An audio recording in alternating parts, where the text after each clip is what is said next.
What can be the spiritual sutras that can boom one's business? तो अगर एक व्यापारी इस पल में आकर के कोई निर्णय लेता है तो उसका निर्णय 100% सच होगा। तो मैं आज सारे व्यापारियों के लिए, अपने सारे युवाओं के लिए जी जो व्यापार शुरू करना चाहते हैं, जी मैं कहना चाहता हूं कि आप इस माई सेट फॉर्मूला पे अपने व्यापार को खड़ा करें। और जो उतार चढ़ाव आएंगे उसमें व्यक्ति अनुद्विग्न बना रह सकता, सम अवस्था में, भगवान श्री राम की तरह सम अवस्था में बना रह सकता है। रॉन्ग डिसीजन मेकिंग किया तो कुछ गलत ना हो जाए। तो स्वामी जी, आपने भी उस चीज को कैसे हैंडल किया है लाइफ में? तो ये सारी चीजें कहीं किसी बहुत गहरे तल से आ रही हैं जो हर हालत में आपको सफलता की ओर लेकर के जाएंगी ही जाएंगी। मैं पूरी दुनियाओं के राजनेताओं को कहना चाहता हूँ, अगर कुछ सीखना है तो हमारे भारतवर्ष के जो प्रधानमंत्री महोदय हैं मोदी जी, उनसे सीखें। स्वामी जी, इंट्यूशन डेवलप भी की जा सकती है। जो बिजनेस करना है वो केवल आपके लिए धन कमाने का जरिए, आपको क्या मजा आ रहा है, आपको क्या क्रिएशन है आपका। काश हर कंपनी, हर बिजनेसमैन अपने बिजनेस में इंश्योर करे तो फिर आपका देखिए बिजनेस बूम करेगा ही करेगा। ऐसा कभी नहीं हो सकता कि आपका बिजनेस बूम ना करे। अगर आपको हमारा कंटेंट अच्छा लगता है और अगर हम आपकी लाइफ में थोड़ा सा भी वैल्यू ऐड कर पाए हैं, so please subscribe to our channel Anandam for Bharat, क्योंकि आपका केवल एक सब्सक्रिप्शन हमें और हमारी पूरी टीम को बहुत मोटिवेट करता है कि हम ऐसे ही आप लोगों के लिए सेल्फ हेल्प वीडियोस लेकर आते रहें। एंजॉय कीजिए आज का ये सुपर इंटरेस्टिंग पॉडकास्ट विद स्वामी आलोक जी। इनकी लाइफ पर हमने एक फुल पॉडकास्ट किया है जिसका लिंक आपको इस वीडियो के डिस्क्रिप्शन में मिल जाएगा, जरूर देखिएगा। आनंदम, प्रणाम स्वामी जी। प्रणाम Smriti. Welcome to Anandam for Bharat again. बहुत बहुत धन्यवाद, थैंक यू। कैसे हैं? मैं बहुत अच्छी हूँ स्वामी जी, आपका आशीर्वाद है। आप कैसे हैं? एकदम मस्त, बिल्कुल। यहाँ पे आके और भी ज़्यादा मस्त। स्वामी जी, हमारी पूरी टीम आपको देख के एकदम मोटिवेट हो जाती है कि बहुत कुछ है जो आपके पास, आपके व्यक्तित्व के पास है, जो हम सब लोग सीख सकते हैं। हाँ, ये तो सब ग्रेस है संतों की, गुरुओं की, जी स्वामी जी, मेरे स्पिरिचुअल मास्टर की। जी स्वामी जी। स्वामी जी, आज का जो पॉडकास्ट है उसकी बहुत डिमांड हमारे पास आई है, एंड दैट इज़ कि what can be the spiritual sutras that can boom one's business. Swami ji, ऐसा माना जाता है, ऐसा बोला जाता है, और एक सबकॉन्शियस में एक ये मैसेज सबके गया हुआ है कि कोई भी काम, कोई भी बिजनेस जो है वो दिल से नहीं, वो दिमाग से चलता है। स्वामी जी, आज मैं आपसे ये चीज़ पूछना चाहती हूँ कि क्या कुछ ऐसी स्पिरिचुअल प्रैक्टिस हैं, क्योंकि जब हम स्पिरिचुअलिटी की बात करते हैं, जब हम अध्यात्म की बात करते हैं, अध्यात्म का मतलब है हृदय और आत्मा से जीना किसी चीज़ को, तो क्या कोई ऐसे स्पिरिचुअल सूत्रास हैं that can boom one's business? पहली बात तो मैं बहुत ही बधाई देना चाहता हूँ जी कि इस विषय पर बात करने की हिम्मत की। जी अभी क्या हो गया है, पूरे विश्व में हम संसार को अलग समझ रहे हैं और अध्यात्म को अलग समझ रहे हैं। हाँ जी, दोनों बिल्कुल 180 डिग्री पर माने जाते हैं। इसलिए जो व्यक्ति धन कमाना चाहता है, जो व्यक्ति अपने बिजनेस को बहुत आकाश जैसी ऊंचाइयों पर लेकर के जाना चाहता है, उसको लगता है मुझसे अध्यात्म का कोई भी लेना देना नहीं है। हाँ जी, जबकि हकीकत में अगर किसी भी चीज़ में अगर दिल भी जुड़ जाए, अगर इंट्यूशन भी जुड़ जाए, अगर हमारी सिक्स्थ सेंस भी जुड़ जाए, अगर हमारी पूरी की पूरी बीइंग जुड़ जाए, अगर पूरा का पूरा वजूद जुड़ जाए, तो फिर बिजनेस क्या मतलब पूरा जीवन आकाश जैसी ऊंचाइयों पर पहुंच सकता है। जी देखिए, जैसे आपने ही खुद शुरू किया कि दिल से, अध्यात्म का मुख्य रूप से क्या अर्थ है? एक ऐसी अवस्था जहाँ पर कोई व्यक्ति एकदम परम शांत हो गया है, बिल्कुल। भगवान गौतम बुद्ध की तरह, भगवान महावीर की तरह, परम गुरु ओशो की तरह, भगवान श्री आदि शंकराचार्य की तरह, भगवान श्री कृष्ण की तरह कि युद्ध के मैदान में भी है और तब भी बिल्कुल अनुद्विग्न है, बिल्कुल एकदम जैसे उत्फुल्लित हैं, प्रफुल्लित हैं, जैसे चेहरे पर अभी भी मुस्कुराहट है। तो कोई व्यक्ति जब बिल्कुल परम आनंद की अवस्था में है, एक सेलिब्रेशन की अवस्था में है, ये अध्यात्म की अवस्था है।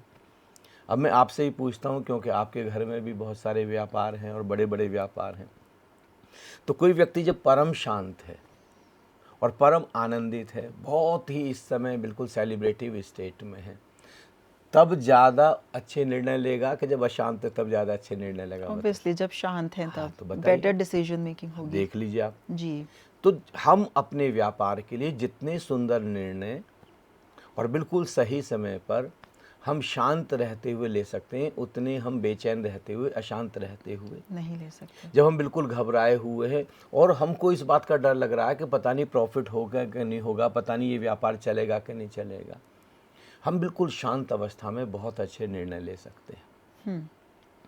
और अध्यात्म का क्या अर्थ है? इस पल में जीना, जहाँ पर अब अतीत भी विदा हो गया, जहाँ पर भविष्य भी विदा हो गया, जहाँ पर हम मोमेंट टू मोमेंट जी रहे हैं, जहाँ पर हम क्षण क्षण जी रहे हैं, जहाँ पर पल पल जी रहे हैं। और ओशो का तो कुल संदेश क्या है? क्षण क्षण जीना है, पल पल जीना। यही भगवान श्री कृष्ण का संदेश है। तो अगर एक व्यापारी इस पल में आकर के कोई निर्णय लेता है तो उसका निर्णय 100% सच होगा, 100% आकाश जैसी ऊंचाइयों पर पहुंचेगा। जी। तो जो स्पिरिचुअलिज्म है वो किसी के भी व्यापार को इतना फैला सकता है, आकाश जैसी ऊंचाई दे सकता है। और जो उतार चढ़ाव आएंगे उसमें व्यक्ति अनुद्विग्न बना रह सकता, सम अवस्था में, भगवान श्री राम की तरह सम अवस्था में बना रह सकता है। लेकिन अगर व्यापार बहुत ऊपर पहुंच गया तो व्यक्ति फूला नहीं समाता जी। वहाँ पर भी एक उत्तेजना आ जाती है, उस खुशी की उत्तेजना, सुख की उत्तेजना। अगर कभी कहीं पर जरा सा भी डाउन चला गया तो व्यक्ति आत्महत्या करने की सोचने लगता है, डिप्रेस हो जाता है। तो अगर स्पिरिचुअलिज्म है तो व्यक्ति पूरी तरीके से व्यापार में भी लगा रहेगा और वो पूरी तरीके से शांत भी बना रहेगा। जी।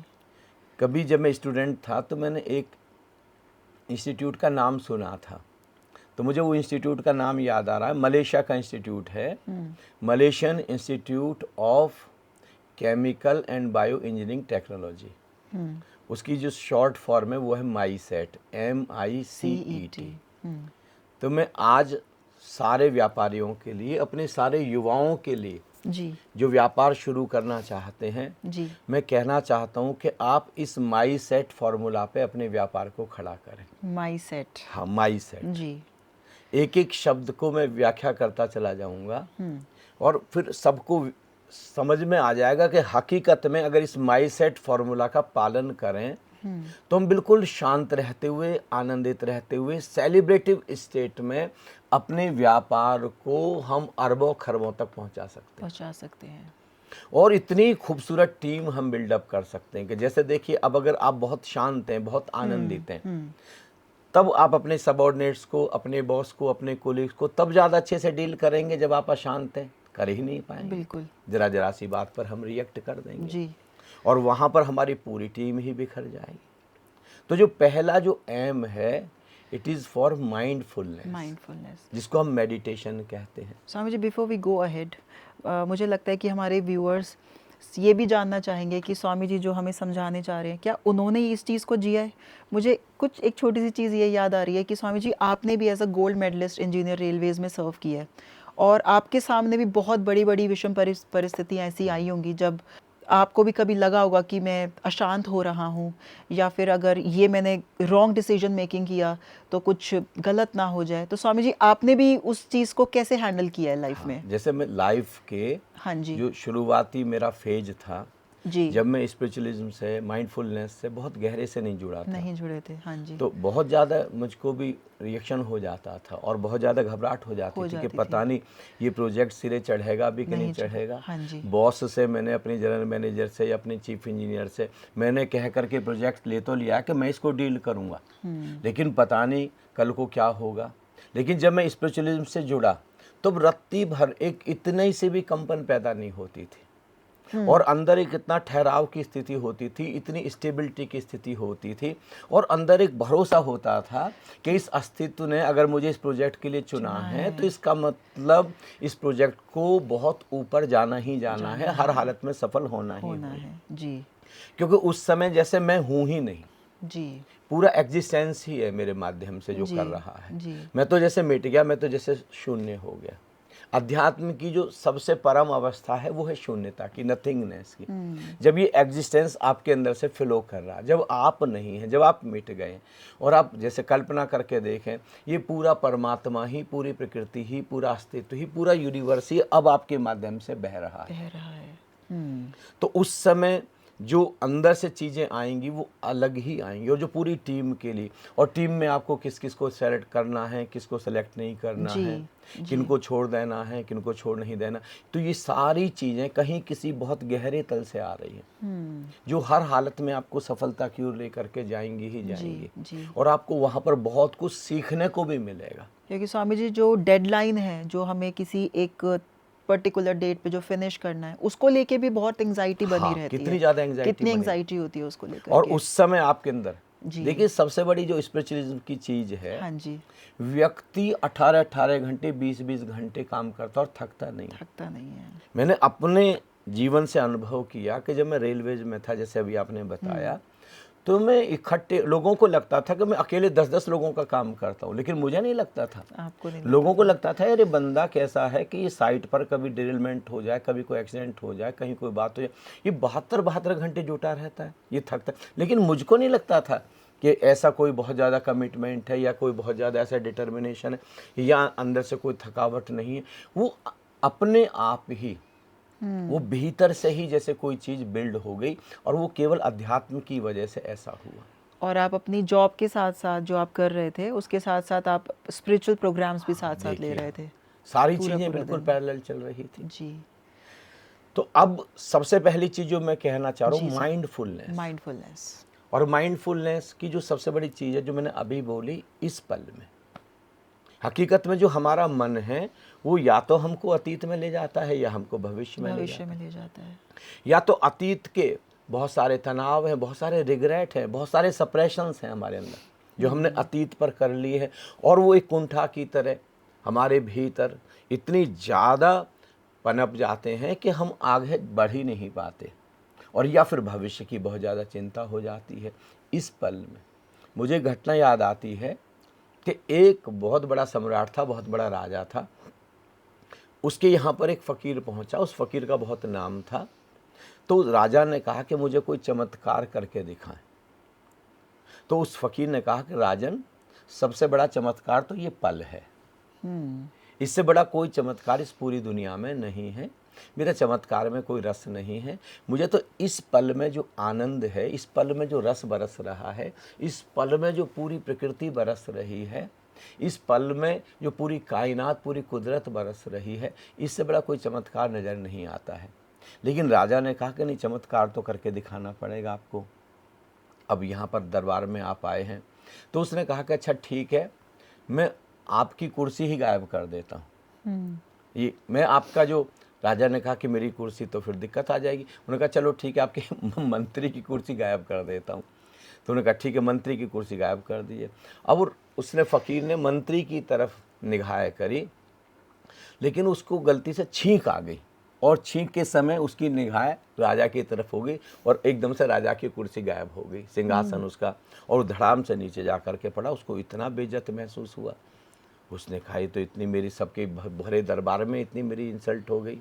तो उसने उनको कहा कि भाई ठीक है, इसको फांसी की सज़ा दे दी जाए। 1 हफ्ते का समय दिया गया।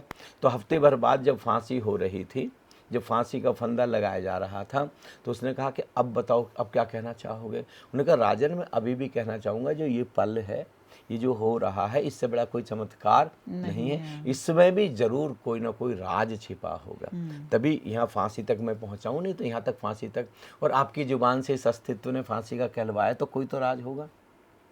बस ऐसे फंदा लगा दिया गया है। और तभी अचानक कोई व्यक्ति दौड़े दौड़े आया, सेना का। उसने कहा कि महाराज, जो राजकुमार है, राजकुमार बेहोश होकर के गिर पड़े हैं, और उसके मुंह से झाग निकल रहा है, हरा झाग निकल रहा है। तो एकदम से फ़कीर ने कहा कि उसको तो बहुत भयंकर बीमारी हुई है, और उस बीमारी का इलाज केवल मेरे पास है और किसी के पास नहीं, जल्दी से यहाँ मेरे पास लेकर के आओ। तो उसका जो फंदा था वो निकाला गया, और इतने उसने वहाँ से घास खोजी, कोई वहीं मैदान में से पास से जा कर के, और उसको घास को कूट करके इतने राजकुमार को लाया गया, उसको दवाई पिलाई, और थोड़ी देर में उसको होश आ गया। तो राजा तो बड़ा चमत्कृत हुआ, उसके फ़कीर के चरणों में गिर गया। उन्होंने कहा कमाल है, मैंने आपको चमत्कार के लिए कहा था लेकिन आपने तो चमत्कार करके दिखाया। उन्होंने कहा राजन मैं फिर कह रहा हूँ, चमत्कार मेरा नहीं है, चमत्कार इस पल का इस पल का है। जब हम इस पल में जीते हैं तो अतीत का सारा रिग्रेट और भविष्य की सारी चिंताएं विदा हो जाती हैं। हम बिल्कुल शांत और आनंदित महसूस करते हैं। एक शून्यता की अवस्था आती है, एक थॉटलेस स्टेट आती है, और इस थॉटलेस स्टेट में ही जैसे पूरी प्रकृति काम करती है। देखिए कुछ मैं उदाहरण देता हूँ। आपने एक वैज्ञानिक का नाम सुना होगा जिसका नाम है न्यूटन। बिल्कुल। न्यूटन स्कूल में गया हुआ था, रोज ही सेब गिरते हैं, रोज ही फल गिरते हैं। हमने भी अपने बगीचों में कितनी बार ऐसे फल गिरते देखे। लेकिन ये स्कूल से बंक मार के चला गया और जाकर के बिल्कुल एकदम फ्री माइंड था, और जाकर के क्या कहते हैं, ये एक बगीचे में मस्त लेटा हुआ है और उस समय बिल्कुल ब्लैंक है, एकदम थॉटलेस स्टेट में है, इतना आनंद की अवस्था में। और तभी अचानक फल गिरा, पहले भी बहुत बार गिरे। इसको एकदम से भीतर एक ख्याल आया उस शून्यता से, ये नीचे ही फल क्यों गिरा, जरूर धरती अपनी ओर खींचती है, जरूर धरती का कोई आकर्षण है। और उसने वहां पर एक नियम खोजा, द लॉ ऑफ ग्रेविटी। ऐसे ही देखिए, आपने एक वैज्ञानिक का नाम सुना होगा, आर्किमिडीज। आर्किमिडीज भी ऐसे ही आया है अपने स्कूल से, और बच्चा था, उसको लगा के चलो खेलते हैं। तो वहाँ पर एक हौज थी, एक ट्यूबवेल था, पानी भरा हुआ था, पूरा लबालब पानी भरा हुआ था, एकदम झम से कूद गया। और जैसे ही कूदा एकदम पानी बाहर फैल गया। तो उसको बड़ा हैरानी हुई, इसने इसके ऊपर खोज किया, तो उसने बाद में इस चीज़ को समअप करने की कोशिश की, तो पता चला कि जितना किसी चीज़ का वॉल्यूम है उतना ही पानी बाहर जाता है। वहाँ से आर्किमिडीज का सिद्धांत आ गया। एक महिला वैज्ञानिक है जिसका नाम है मैडम क्यूरी।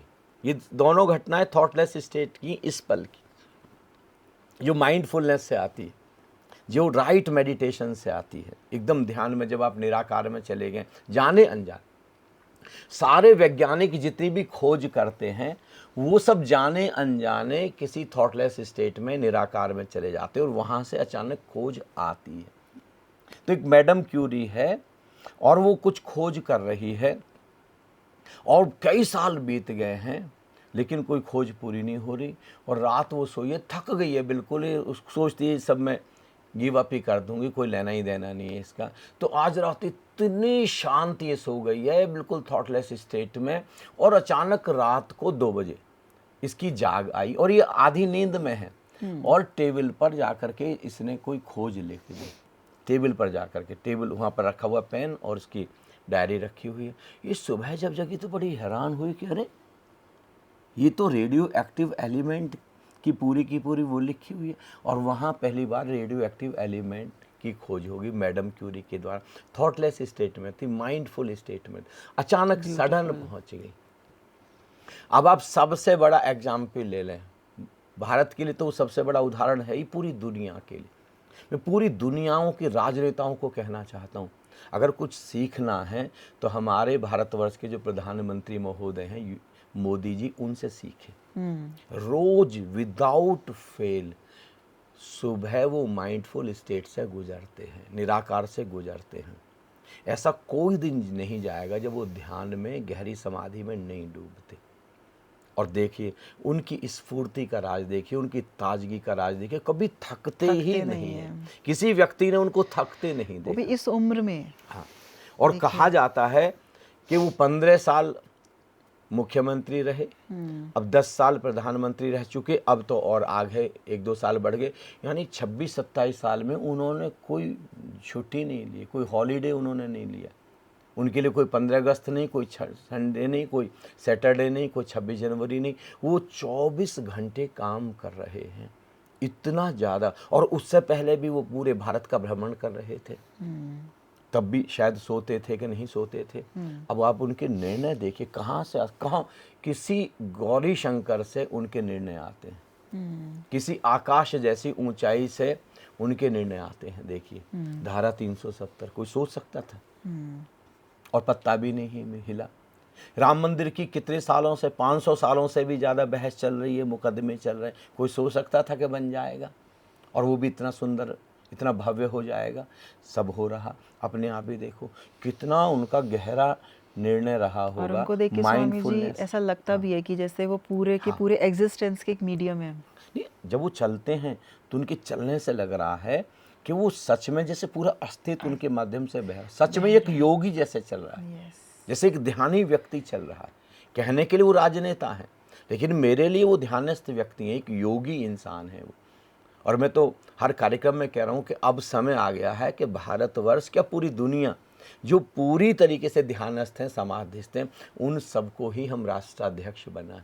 पूरा विश्व बदल जाएगा, अमन आ जाएगी, शांति आ जाएगी, चैन आ जाएगा, विश्व कहीं से कहीं पहुंच जाएगा। तो ये माइंडफुलनेस देख लीजिए। और अब ये देखिए एक एग्जाम्पल और देता हूं मैं आपको। स्टीव जॉब्स का नाम सुना है, जो एप्पल जी। कंपनी का मालिक। स्टीव जॉब्स इनर कॉन्शियसनेस के लिए, इनर अवेकनिंग के लिए भारतवर्ष में आए। It was 1974। यहाँ पर आकर के उन्होंने कम से कम 8 महीने गहरे ध्यान में वो डूबे। यहाँ पर बहुत सारे स्पिरिचुअल मास्टर से मिले। वो वहाँ नीम करोली बाबा का जो स्थान है वो उत्तराखंड में, वहाँ पर भी गए। और जब वो इतने स्टेबल हो गए, अब उनको ध्यान गहरे आ गया, अब निराकार में, फिर वो वापस चले गए अब अमेरिका। अब 1976 में उन्होंने देखो इतनी बड़ी कंपनी लॉन्च की, और उस समय का मतलब जो कीमत बाकी लोग ले रहे थे उससे भी 10-20 गुना ज़्यादा कीमत पर एप्पल उन्होंने लॉन्च किया। और लैपटॉप भी, मोबाइल भी, सब चीज़ें उन्होंने लॉन्च की। और आज भी कितनी ज़्यादा अर्न कर रही है उनकी कंपनी। कहाँ से आया? माइंडफुलनेस। तो पहली चीज़ है बिजनेसमैन, मेडिटेशन उनको जानना चाहिए, माइंडफुलनेस को उनको प्रैक्टिस करना चाहिए। भीतर जो निराकार आकाश है, अंदर जो स्पेस है, उससे जब वो जुड़ेंगे तो कभी भी वो अशांत नहीं होंगे, कभी बेचैन नहीं होंगे, बड़े बड़े निर्णय और बड़े बड़े रिस्क ले सकें। क्योंकि बिना रिस्क लिए, बिना जोखिम लिए आप कभी भी अपने व्यापार को आकाश जैसी ऊंचाई पर पहुंचा ही नहीं सकते। ये पहली चीज।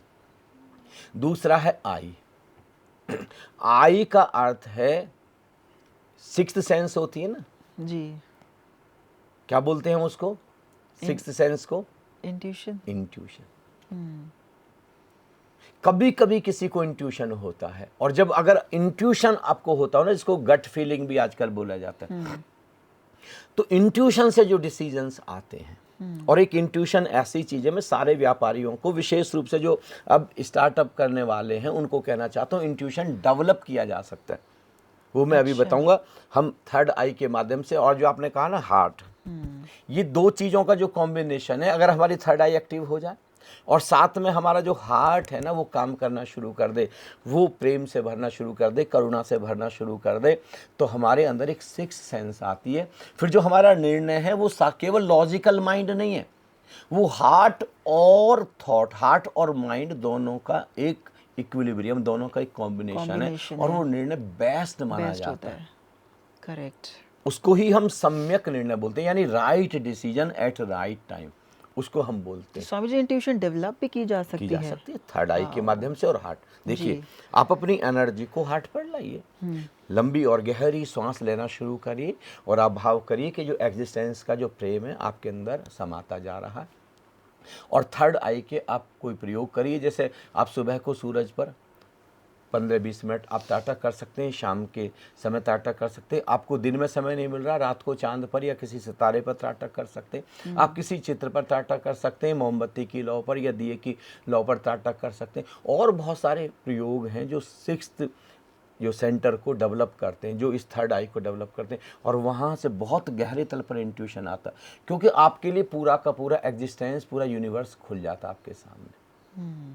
देखिए कुछ मैं आपको बताता हूँ, जैसे धीरू भाई अंबानी का नाम तो हम सब लोगों ने सुना है, कि कहाँ पर एक साधारण पेट्रोल पंप के कर्मचारी, और फिर कहाँ पर आकर के भारत में उन्होंने मुंबई में एक्सपोर्ट इंपोर्ट का व्यापार शुरू किया, और वो आकाश जैसी ऊंचाइयों पर उसको लेकर के गए। फिर एक दिन अचानक उन्होंने निर्णय लिया कि मैं टेक्सटाइल इंडस्ट्री में आऊँगा, और उस समय पूरे भारतवर्ष में टेक्सटाइल इंडस्ट्रीज का मतलब था कॉटन। अच्छा। कॉटन ही टेक्सटाइल माना जाता था, सारा का सारा खादी का ही बहुत ज़्यादा प्रचार प्रसार था। लेकिन उस व्यक्ति ने डिसीजन लिया कि मैं पॉलिस्टर लेके आऊँगा, और उस समय पॉलिस्टर पूरा का पूरा इंपोर्ट होता था। खादी तो फिर भारतवर्ष का प्रोडक्ट था, लेकिन ये पॉलिस्टर और बहुत कॉस्टली था।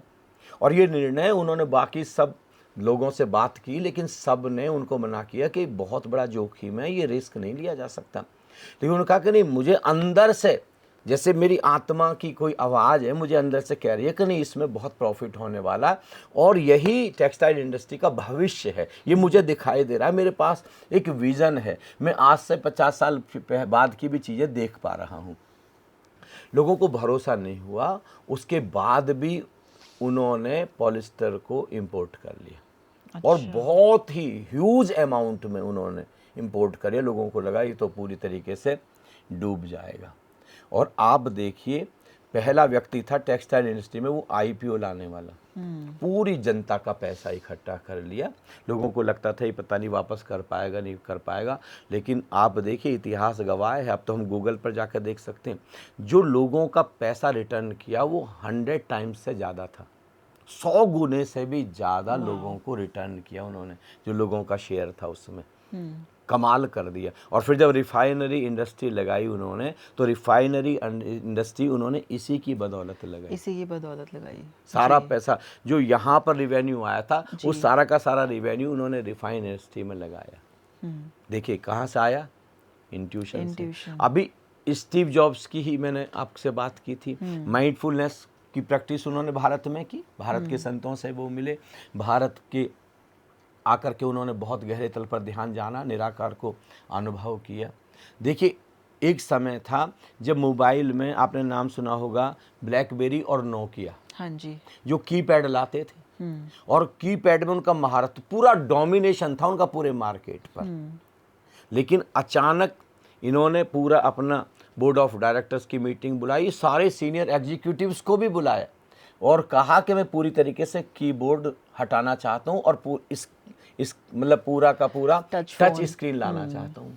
तो वो हंगामा मच गया, यार ये बंदा क्या कह रहा, पागल हो गया क्या ये बंदा। मतलब ज़्यादातर लोग उनके अगेंस्ट थे, और फिर भी उन्होंने अपनी गट फीलिंग पर, अपने अंदर की जो आवाज़ थी जिसको हम कहते हैं इंट्यूशन, अंदर की आवाज़ जिसको हम आत्मा की आवाज़ कहते हैं, वो इंट्यूशन वहाँ पे जिसको अंतः प्रेरणा कहते हैं जी। उस पर उन्होंने भरोसा किया और निर्णय लिया। देखिए क्रांति कर दी। अब कहीं पर दिखाई देते हैं नोकिया, अब कहीं पर वो ये क्या कहते हैं कीपैड वाला कहीं पर दिखाई दे रहा मोबाइल, सब बिल्कुल एकदम रिप्लेस हो गया। एक उदाहरण और देता हूँ मैं आपको, चलिए। आपने नाम सुना होगा महेंद्र सिंह धोनी हमारे, जी। देखिए कितने साधारण से व्यक्ति, रेलवे कर्मचारी हमारे।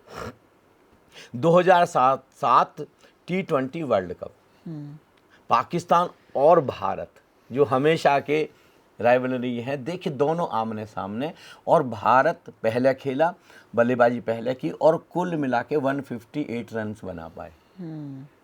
अब पाकिस्तान खेल रहा है, पाकिस्तान के एक एक करके सारे प्लेयर आउट हो गए, बस लास्ट विकेट है।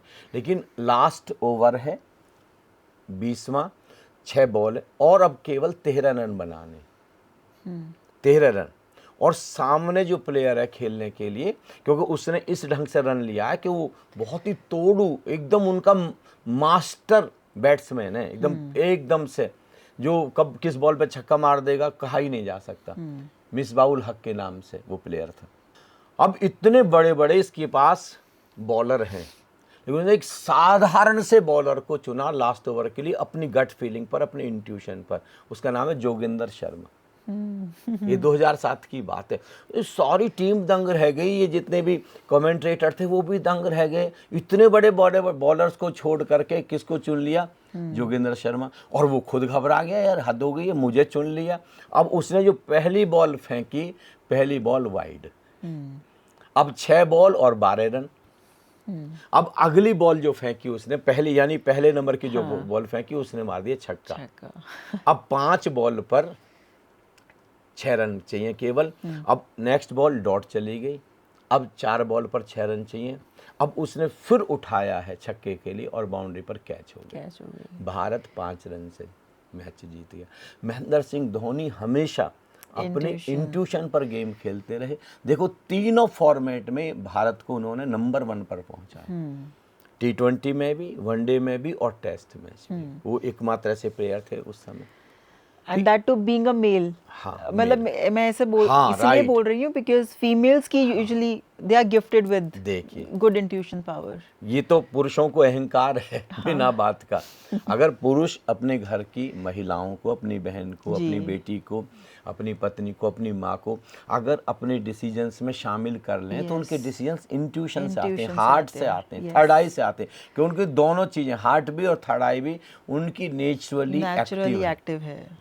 करेक्ट। पुरुष के पास में तो बुद्धि है, तर्क है, लॉजिक है, वो वहाँ से, लेकिन दोनों का जो कॉम्बिनेशन है वो बेस्ट कॉम्बिनेशन हो सकता है। करेक्ट। तो ये आई इंट्यूशन, और एक आई है इनोवेशन।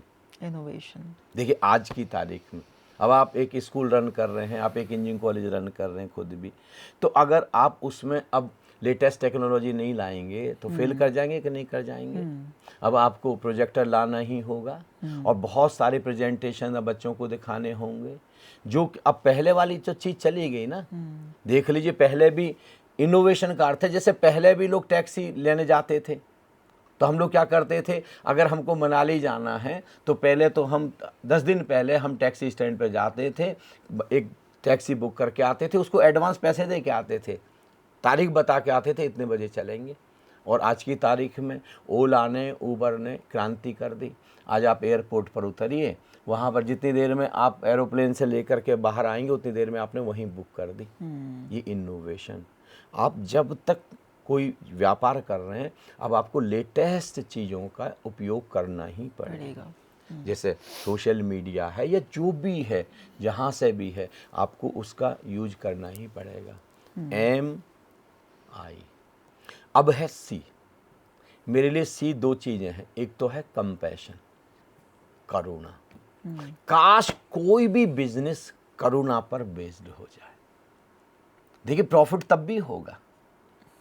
और मैं लगातार बोल रहा हूँ, ये हमको जो ज़िंदगी मिली है ये तो थोड़े दिनों के लिए, 70 साल 80 साल, उसमें से भी बहुत बड़ा पीरियड तो हमारा ऐसे ही गुजर रहा था पढ़ते लिखते। हमारे कर्म से ज़्यादा महत्वपूर्ण है कर्म के पीछे का इंटेंशन। जो भी हम कर्म कर रहे हैं क्या उसके पीछे करुणा है? व्यापार के पीछे क्या हम किसी पब्लिक की प्रॉब्लम को सॉल्व कर रहे हैं? क्या कोई हम अब ऐसा प्रोडक्ट ला रहे हैं जिससे हमारे देश में क्रांति आ जाएगी, देश के लोगों को बहुत फ़ायदा होगा, पूरी दुनिया के लोगों को फ़ायदा होगा? व्यापार 2 ढंग से किया जा सकता है। एक तो पब्लिक इंटरेस्ट में किया जा सकता है कि इससे पूरे जनता को फ़ायदा हो, लाखों लोगों को, हज़ारों लोगों को रोज़गार मिल जाए, लाखों घरों के चूल्हे जल जाएं, उनका भी प्रॉफिट हो, और अकेला मैं ही अर्न ना करूं, मेरे साथ में हज़ारों लाखों लोग भी अर्न करें, उनका भी प्रॉफिट हो। ये एक करुणा हो सकती है।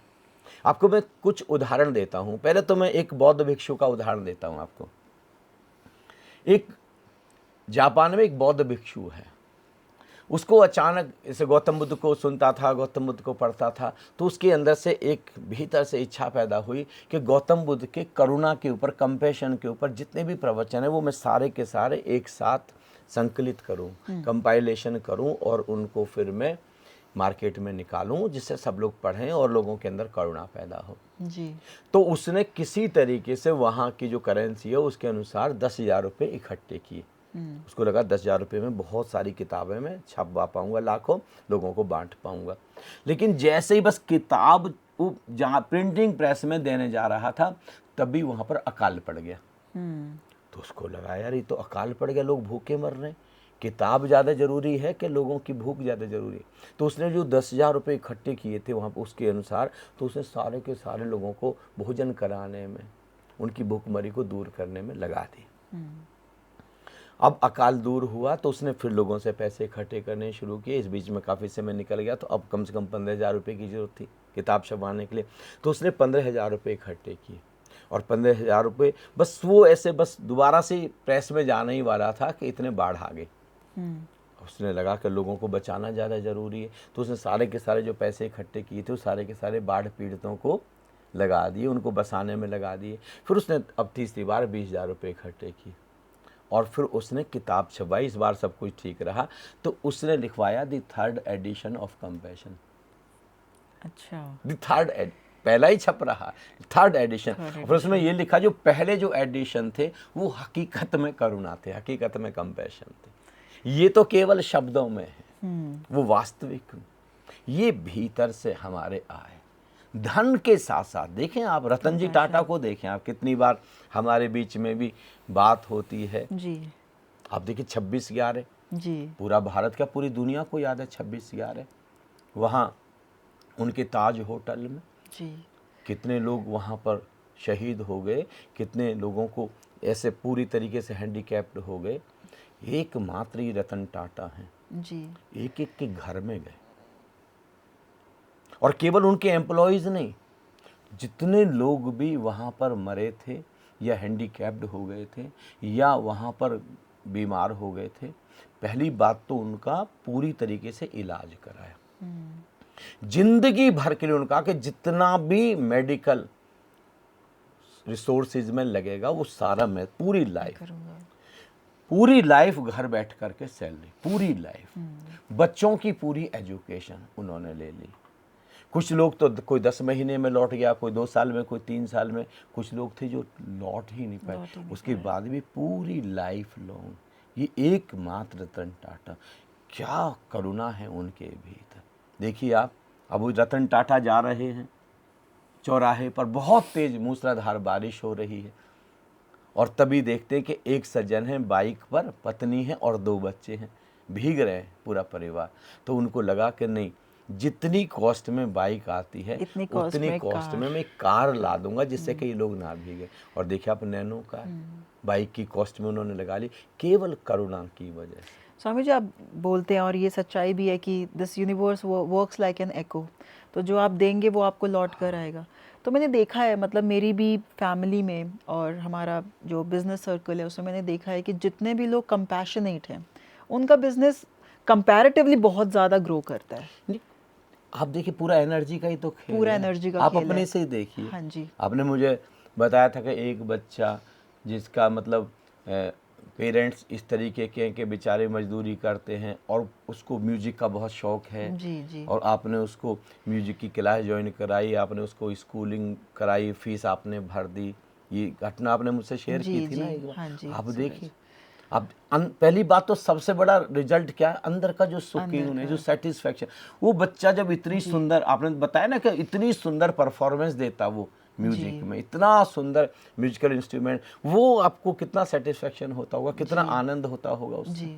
और फिर जब वो एक दिन राइज करेगा, और वो जो हमारे अंदर की और उसकी दुआएं जो हमारे साथ जुड़ रही हैं, एब्सोल्युटली, हमको कितना फैलाएंगी, बहुत। किस किस ढंग से वो रिटर्न हमारे पास आएगी, हम कह नहीं सकते। जी देखिए जैसे अब आपने अपना ही जिक्र कर दिया, तो आपने हमारी संस्था से जुड़े हुए 2 बच्चों को आप जानते हैं, नैना और वरुण। हाँ जी, दोनों लोग जालंधर में मतलब इंजीनियरिंग इंस्टीट्यूट में असिस्टेंट प्रोफेसर थे, और दोनों की मुश्किल से बस 40-40 हज़ार रुपये सैलरी थी।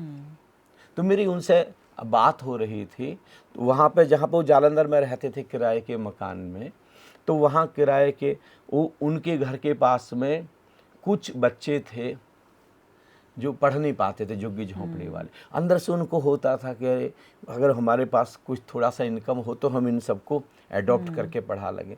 फिर एक उन्होंने एक बच्ची देखी जिसके जो पेरेंट्स हैं वो मतलब हैंडीकैप्ड हैं, और वो लड़की मतलब मोर देन 50% हैंडीकैप्ड है, मोर देन 50%। और वो उस समय पता नहीं 9वीं या 10वीं पढ़ रही है। तो इन्होंने क्या किया, उसको मतलब एक तरीके से अडॉप्ट कर लिया कि भाई तुम्हारी सारी पढ़ाई हम करेंगे। तो जैसे 11वीं 12वीं में पूरे जो कोर्स वगैरह होते हैं ना, नीट की तैयारी के, वो JEE की तैयारी के, वो सारे के सारे उसको खरीद के दिए, एडमिशन वगैरह। तो अभी मैं उनके घर में था तो मुझे उस लड़की का मैसेज दिखा रहे थे। अब देखिए वो NIT जालंधर में इलेक्ट्रॉनिक्स में BTech में उसका एडमिशन हुआ है बच्ची का। कितनी वो खुश है, और वो मैसेज कर रही कि ये केवल आप लोगों की बदौलत। और उसको उसका रिटर्न कितना मिला, कहाँ तो वो 40,000 की सैलरी कर रहे थे, आज इस समय गेट स्मैशर्स के नाम से पूरी एशिया का सबसे बड़ा उनका यूट्यूब चैनल है। करेक्ट। और कम से कम महीने की कमाई, वो तो बहुत लिबरल हैं, तब भी 15-20 लाख रुपए तो तब भी कमा रहे हैं महीने, बहुत लिबरल होते हुए, बहुत मतलब कम कॉस्ट पर चीज़ों को करते हैं तब भी, कि कितना रिटर्न होता रिटर्न है आता हम है। कह ही नहीं सकते। जी। देखिए एक सज्जन का नाम सुनाता हूँ, आपने नाम सुना होगा, वर्गीज कुरियन नाम का एक व्यक्ति, 1950 में जब भारत आज़ाद हुआ उसके बाद में, ऐसे उसकी इच्छा नहीं थी भारत आने की अमेरिका से, लेकिन ऐसे किसी ने उसको भेजा कि नहीं, तुम जैसे कोई पीछे से कोई फोर्स, कोई डिवाइन फोर्स काम कर रहा है। तो गुजरात में एक जगह आया, जिस गुजरात में एक स्थान का नाम है आनंद, तो वहाँ पर आया, तो उसने वहाँ पर किसानों से मिला, उसने कहा किसानों की कितनी दुर्दशा, इतने गरीब हैं, किसी के पास 1 गाय, किसी के पास 2 गाय, और फिर वो जो दूध है, जो मिडिल मैन है, इनको तो बेचारों को दूध का कोई रिटर्न नहीं मिलता, बीच वाला सारा का सारा पैसा खा जाता है। तो उसने पूरा का पूरा इलाका विजिट किया और उसने कहा कि नहीं, मैं इन किसानों के लिए कुछ करूँगा। देखिए उनकी किसानों की कोऑपरेटिव सोसाइटी बनाई, और आप देखिए कितनी बड़ी इंडस्ट्री, कितनी बड़ी, 2024 में $11 बिलियन का रेवेन्यू था, और किस नाम से बनाई, अमूल। देखो वर्गीज कुरियन, जिनको हम मिल्क मैन ऑफ इंडिया कहते हैं, जिनको हम फादर ऑफ वाइट रिवॉल्यूशन कहते हैं, केवल इसलिए, मतलब किसानों को उन्होंने मिलेनियर बना दिया, किसानों को उन्होंने। स्वामी जी बोलते हैं कि अपनी इनकम का 10% वैसे भी डोनेट करना चाहिए, आपका धन भी शुद्ध होता है। क्या बात है, धन भी शुद्ध। आज देखिए 36 लाख किसान जुड़े हुए हैं। हाँ जी। किसानों की सोसाइटी, किसान ही रन करते हैं, सारा का सारा किसानों को प्रॉफिट जाता है। करेक्ट। मतलब अपने लिए उस बंदे ने जरा सा कुछ नहीं किया, और खरबों खरबों रुपए में व्यापार को पहुंचा दिया किसानों के। ये करुणा अगर हमारे अंदर आए कि हम जो भी कर रहे हैं वो उसमें अगर करुणा जुड़ जाए, जो भी व्यापार हम कर रहे हैं, देखें सोच करके देखें क्या हम कर रहे हैं। जैसे अभी एलन मस्क ने नहीं सोचना शुरू किया कि भाई ये पेट्रोल कब तक रहेगा, डीजल कब तक रहेगा, हमको कोई दूसरे resources, renewable sources of energy खोजने पड़ेंगे, कुछ इलेक्ट्रिक कार खोजनी पड़ेंगी, और मतलब पॉल्यूशन कितना हो रहा है इस सब से। देखिए वो लेकर के ना टेस्ला को लेकर के, ये कहीं ना कहीं हमारी जो विज़न है ये कहीं करुणा पर आधारित हो जाए तो बिजनेस इतनी हजारों लाखों लोगों की दुआएं मिलती हैं। और सबसे बड़ी हमारे अंदर की जो वाइब्रेशंस हैं, करुणा प्रेम का आखिरी छोर है, तो उस समय प्रेम ही हाईएस्ट वाइब्रेशंस पर, हाईएस्ट फ्रीक्वेंसी पर, तो करुणा किस फ्रीक्वेंसी पर होगी। देखिए पूरा यूनिवर्स आपके साथ आकर के खड़ा हो जाएगा। And C for creativity. जैसे बहुत सारे लोग, हम देखा होगा, जैसे लोग मुझको ही लोग कहते हैं कि स्वामी जी आप सुबह 6 बजे कार्यक्रम शुरू करते हैं, रात के 10 बजे तक 9 दिन तक कार्यक्रम लेते रहते हैं, आपको कभी थकते नहीं देखा। ये मेरा प्रोफेशन नहीं है, ये मेरा धन कमाने का, ये मेरा आनंद है, ये मज़ा आता है। जिस चीज़ में भी आपको आनंद आता है, जिस चीज़ में भी आपको मज़ा आता है, जैसे आपने देखो ना घर में, जैसे आपकी माता जी को भोजन बनाने में मज़ा आता है, तो भोजन बनाने में थकती नहीं होंगी वो। जब भी आपको, जैसे किसी टीचर को, जब मैं इंजीनियरिंग कॉलेज में जब मैं लेक्चरर था तो वहाँ पर तो सारे मैं देखता था दूसरे प्रोफेसर्स को, वो 1-2 लेक्चर में थक जाते थे। और मुझे क्या लगता था, मैं मैकेनिकल इंजीनियरिंग से निकला सिविल में चला गया, सिविल वालों से निकला इलेक्ट्रॉनिक्स में चला गया, इलेक्ट्रॉनिक्स से निकला कंप्यूटर साइंस में चला गया, कुछ वो पढ़ाए जा रहा हूँ, 8-8 घंटे पढ़ाए जा रहा हूँ, और मुझे इतना मज़ा आता था पढ़ाने में। ये मेरे लिए वो कोई मेरे लिए जॉब नहीं था, ड्यूटी नहीं थी, मेरे लिए एक आनंद था। कोई भी चीज़ जब हमारे लिए आनंद बन जाए तो क्रिएटिविटी। काश बिजनेस में जो बिजनेस करना है वो केवल आपके लिए धन कमाने का जरिए, आपको क्या मज़ा आ रहा है, आपको क्या क्रिएशन है आपका, क्या आप इसको एंजॉय कर रहे हैं, पल पल क्या आप इसका रस निचोड़ रहे हैं। जैसे सुबह वॉक करते समय मज़ा आता, क्या ऐसे आपको उतना मज़ा आ रहा है, तो फिर आपका देखिए बिजनेस बूम करेगा ही करेगा। ऐसा कभी नहीं हो सकता कि आपका बिजनेस बूम ना करे। और एक अब है ई फॉर एनवायरनमेंट। देखिए आप भी एक कॉलेज रन कर रहे हैं, एक स्कूल रन कर रहे हैं, हमने वहाँ पर क्या माहौल दिया है अपने टीचर्स के लिए, जो हमारे एम्प्लॉयज़ हैं उनके लिए। क्या ऐसा तो नहीं है कि हमारा जैसे कोई बहुत सारी कंपनीज में क्या होता है, एक बॉस है, सारा का सारा क्रेडिट वो ले जाता, काम नीचे की टीम कर रही है। कितना मैं ऐसे लोगों को जानता हूँ कि रिसर्च किसी ने की, लेकिन जिसके अंडर वो रिसर्च कर रहे थे उस रिसर्च का क्रेडिट वो सज्जन लेगी सारा का सारा। अब जिंदगी भर के लिए एक व्यक्ति के को हमने तोड़ दिया, उस क्या गुजरती होगी। ऐसे कितनी केमिस्ट्री की रिसर्च होती है, कितनी फिजिक्स की रिसर्च होती है, कितनी बॉटनी की, कितनी जूलॉजी की रिसर्च होती है, जो बेचारे रिसर्च किसी ने की और उसका क्रेडिट कोई लेकर के चला गया। अगर ऐसा हमने माहौल बनाया, ऐसा वातावरण हमने कंपनी में बनाया है, तो नीचे के जो एम्प्लॉयज हैं ना, वो ज़्यादा देर तक टिकेंगे नहीं। बस वो जब तक उनकी मजबूरी है तब तक कंपनी में रहेंगे, उसके बाद कंपनी छोड़ करके चले जाएंगे। ये इंश्योर करना है ओनर को, ये इंश्योर करना मैनेजिंग डायरेक्टर को, ये इंश्योर करना सीईओ को कि सच में आपने वहाँ का जो वातावरण है वो कैसा बनाया है। टॉक्सिक आप देखिए कितने आजकल, आपने एक दो पॉडकास्ट में पूछा है कि सुसाइड कर लिया, बताओ, यानी कि बड़ा बहुत मोरल डाउन होता है, बहुत ही टॉक्सिक एनवायरनमेंट होगा, कितना स्ट्रेसफुल एनवायरनमेंट होगा, मतलब कितना स्ट्रेस है।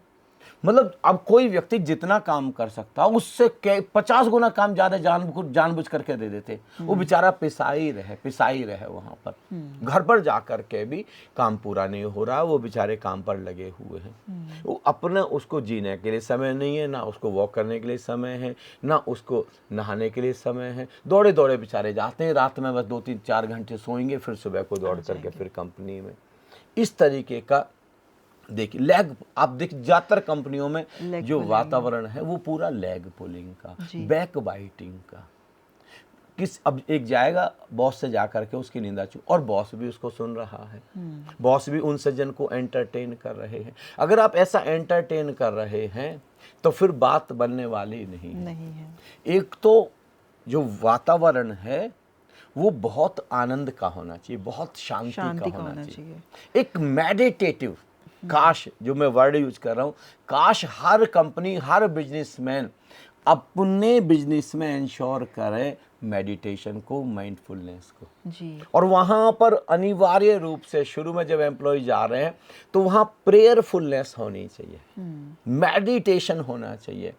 वहाँ पर थोड़ी देर के लिए हम सब लोग बीच बीच में हर 2 घंटे बाद इंश्योर करें कि पूरा का पूरा, अगर आपके पास 8,000 एम्प्लॉयज़ हैं, 10,000 एम्प्लॉयज़, तो सब 1 मिनट के लिए 2 घंटे बाद हंसेंगे ही हंसेंगे, पूरी तरह ये चेंज हो जाएंगी। जैसे एक वो है ना गूगल, हाँ जी गूगल सेलिब्रेशन कल्चर के नाम से मशहूर है। उन्होंने क्या कंपलसरी कर रखा कि हफ्ते में एक बार सब लोग एक कॉमन प्लेस पे आकर डांस करेंगे, नाचेंगे, सेलिब्रेट करेंगे। उन्होंने कुछ रूम्स बना रखे जहाँ पर म्यूजिकल इंस्ट्रूमेंट्स रख रखे हैं, और वहाँ पर आकर के लोग अपने अपने जिनको जो बजाना पसंद है वो आकर के बजाएंगे। और उन्होंने ऐसे कॉमेडी शो करते हैं, वो थोड़ी देर के लिए, 1-2 घंटे के लिए सब लोग कॉमेडी परफॉर्मेंस देंगे और पूरा का पूरा ठाके मार करके हंसेगा।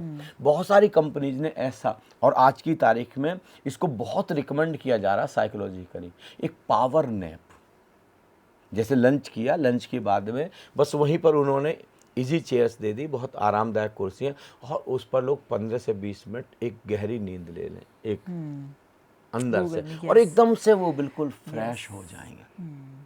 सबसे बड़ी जो चीज़ है वो है ओनरशिप, क्वालिटी ऑफ ओनरशिप। रतन जी टाटा, देखो ओनरशिप, अगर काश रतन टाटा से हम एक चीज़ सीख सकें, ओनरशिप। मतलब एक एक एम्प्लॉय को लगना चाहिए मेरी कंपनी है, यहाँ ये सब कुछ मेरा है। ये रतन टाटा एक बार जा रहे हैं चार्टर्ड प्लेन से, और उनके प्लेन में कुछ खराबी आ गई तो इमरजेंसी लैंडिंग करनी पड़ी।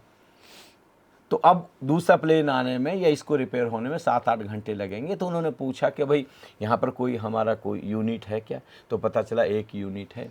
तो उन्होंने कहा कि अच्छा ठीक है, गाड़ी अरेंज करिए। तो उस यूनिट में 1-1.5 घंटे बाद वो पहुँच गए। तो जा कर के उनको किसी को सूचना ही नहीं थी। जब ये गेट पर पहुँच गए तो वो वहाँ अंदर उनको सूचना दी गई जनरल मैनेजर को कि भाई रतन टाटा आए हैं। तो जो गेट कीपर, जो गेट पर वो था ना पहरेदार, उसको कहा कि भाई सिक्योरिटी गार्ड को भी खोलिए, रतन टाटा आए हैं। तो उन्होंने कहा कि भाई मुझे आई कार्ड दिखाओ। उन्होंने कहा भाई आई कार्ड नहीं है, रतन टाटा जी कंपनी के मालिक हैं। बोले कंपनी के मालिक है तब तो आई कार्ड होगा ही ना। बोले भाई ऐसे मैं नहीं जाने दूंगा, मुझको जो ऑर्डर मिले हैं वो ये ऑर्डर मिले हैं कि या तो किसी के पास आई कार्ड होगा कंपनी का तब जाने दूंगा, या जनरल मैनेजर का लेटर होगा तब जाने दूंगा, ऐसे जाने नहीं दूंगा। बोले कंपनी के मालिक है। बोले होंगे कंपनी के मालिक, गेट का मालिक मैं हूँ इस गेट से नहीं जाने दूंगा। और इतने में वो दौड़ते दौड़ते सारे मैनेजर्स जीएम वगैरह सब आए और वो आकर के इसके ऊपर बरस गए कि तूने क्या कर दिया, वो बताओ, मालिक को इतनी देर खड़ा रख दिया। उसको भी लगा आज तो नौकरी गई इसने बोरिया बिस्तर बांधना शुरू कर दिया। रतन टाटा अंदर गए और घंटे भर बाद ऑडिटोरियम में हजारों एम्प्लॉयज इकट्ठे हुए। उसको बुलाएगा, उसने कहा कि आज तो भरे सरेआम बेइज्जती होगी। और जैसे ही वो सिक्योरिटी गार्ड एंटर हुआ, रतन टाटा खुद स्टेज पर खड़े हो गए, सारे एम्प्लॉयज खड़े हो गए और क्लैपिंग करके उसको कितना ऑनर किया और 10 लाख रुपए कैश दिए और उसको प्रमोशन दिया। और रतन टाटा ने कहा काश हर व्यक्ति हमारी कंपनी में ऐसा ही हो, वो जहाँ है उस जगह का मालिक वो है, बस ये ओनरशिप। जब तक ये वाला हम वातावरण अपनी कंपनी में नहीं लाएंगे तब तक बात नहीं प्रेम का, हम सब लोग एक साथ ग्रो कर रहे हैं, वो वाला आनंद का, एक साथ मतलब हम एक दूसरे की अप्रिशिएट कर रहे हैं, प्रशंसा कर रहे हैं और हम एक दूसरे को क्रेडिट दे रहे हैं, तब जाकर के कहीं पर हमारी कंपनी एकदम बूम कर जाएगी। और अब आखिरी चीज़ टी जी, माई सेट में आखिरी चीज़ टी फॉर थैंकफुलनेस। काश हमारा हर एम्प्लॉय सीईओ से लेकर के और नीचे तक हर एम्प्लॉइज धन्यवाद से भरा है, जो जहां है कि मैं मतलब इस बात का धन्यवादी हूं कि मुझे इस कंपनी का पार्ट होने का मौका मिला। किसी को मालिक होने का मौका मिला, किसी को एमडी होने का, किसी को सीईओ होने का, किसी को इंजीनियर होने का, किसी को डॉक्टर होने का, किसी को प्रोफेसर होने का, मतलब हमको एक इसका कंपनी का हिस्सा मिला। किसी को सीए होने का, किसी को अकाउंटेंट होने का, इस बात का धन्यवाद, एक एक एम्प्लॉय धन्यवाद से भरा हो। एक एग्जाम्पल में आखिर में देता हूँ, पेप्सी को कंपनी का नाम सुना है आपने? It was 2006। इंदिरा नूई नाम की महिला, पहली बार एक महिला उनकी सीईओ बनी। सीईओ जब उसके पास बिजनेस डील साइन करने को, उसने बिजनेस डील एक तरफ रखी कि साइन बाद में करूँगी। जितने भी सीनियर एग्जीक्यूटिव्स थे सबकी लिस्ट मंगाई, सबके घर की एड्रेस मंगाई और अपने हाथ से हर किसी के पेरेंट्स को लेटर लिखा कि कंपनी आपके बेटे की वजह से, इस बेटी की वजह से चल रही है। आज हमारी कंपनी जो ये अरबों रुपए कमा रही है, आपके बेटे का बहुत बड़ा योगदान है और आपके बेटे को हमको देने में आपका योगदान है, तो मैं आपके प्रति बहुत अनुग्रह व्यक्त करती हूँ। एक एक पेरेंट्स को, फादर और मदर को। और जब वो कहते हैं जब वो भारत आई 1 साल बाद, तो हर किसी के घर पर गई और सबके पेरेंट्स के पैर छू छू करके धन्यवाद की। अब देखो उनके पेरेंट्स को कैसा लगा हो, उन एम्प्लॉयज़ को कैसा लगा हो। बहुत बड़ी बात ये कल्चर अगर हम लेकर आए ग्रेटिट्यूड की, और ये तो हम लोगों ने अपने जीवन में देखा, जब हम ग्रेटिट्यूड से भरते हैं, हमारी कंपनी का कोई भी चीज़ ऐसे बूम करती। ये कुछ चीज़ें अगर स्पिरिचुअल प्रैक्टिस की अगर हम व्यापार में लेकर के आए, हम शांत, आनंद से भरे, धन्यवाद से भरे, अहोभाव से भरे, प्रेम से भरे, करुणा से भरे जी, सेलिब्रेशन मोमेंट टू मोमेंट पूरी कंपनी सेलिब्रेट कर रही। देखो कैसे बूम करती है कंपनी। स्वामी जी, ये तो आज एज अ पॉडकास्ट हमने रिकॉर्ड किया, but I have been associated with you from last almost a decade, 10 साल हो चुके हैं। और ये माइंडसेट के बारे में आप बहुत पहले से बताते आ रहे हो, और ये मेरा व्यक्तिगत ये मेरा अनुभव है कि जब मैंने इस चीज़ को अपने काम में अप्लाई किया तो डेफिनेटली मुझे मतलब दिन और रात का फ़र्क है। अब मतलब किसी को भी, मैं विशेष रूप से यंग जितने बच्चे हैं जो बिजनेस शुरू करने जा रहे हैं और जो ऑलरेडी बहुत बड़े व्यापारी हैं, मैं कहूँगा मेरे ऊपर भरोसा ना करें, आप इसको फॉलो करके देखें, अपनी कंपनी में इस चीज़ को ला करके देखें, मानिए मत जानिए, और फिर देखिए आपका अनुभव क्या कहता है। आप खुद जा करके सेमिनार लेंगे और लोगों को रिकमेंड बताएंगे। करेंगे इस नहीं चीज़ स्वामी जी, इट हैज़ हाँ। Grown from strength to strength, और पूरा का पूरा क्रेडिट आपको जाता है इस चीज़ क्या के लिए। और भारत सरकार देखिए, मैं तो कहता हूँ पूरे भारत सरकार पार्लियामेंट में ये चीज़ आ जाए, जी, कितना बहुत सुंदर, कितना अनूठा जी, हो जाएगा।